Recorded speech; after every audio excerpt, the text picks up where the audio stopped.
জীবনে কিছু খান বা না খান, এই গরমে বা এই রমজান মাসে ইফতারের জন্য তেঁতুলের শরবতটা অবশ্যই ট্রাই করবেন।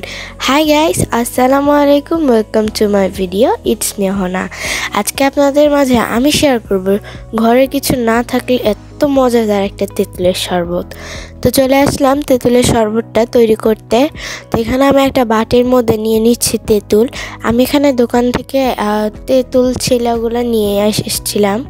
তো তারপর এখানে পরিমাণ মতো লবণ দিয়ে দিচ্ছি, আর দিয়ে দেব চিনি একদম পরিমাণ মতো। আপনারা তেঁতুলের টকটা কম বেশি করে নিয়ে সব কিছু দিতে পারেন।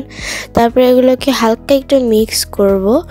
তারপর এখানে পানি দিয়ে হাতের সাহায্যে এটাকে মাখাতে হবে, কারণ তেঁতুলগুলো এই চামচ দিয়ে গলবে না, তাই এগুলো হাতের সাহায্যে ভালোভাবে পানির সাথে মিক্স করতে হবে।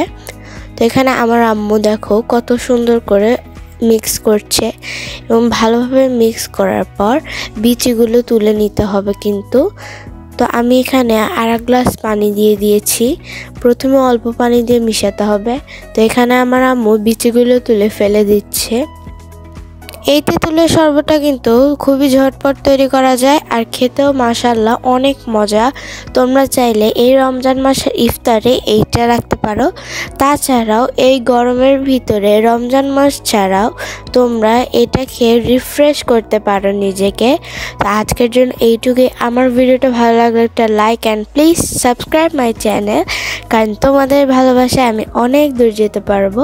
তো আজকের জন্য এইটুকুই। আল্লাহ হাফেজ।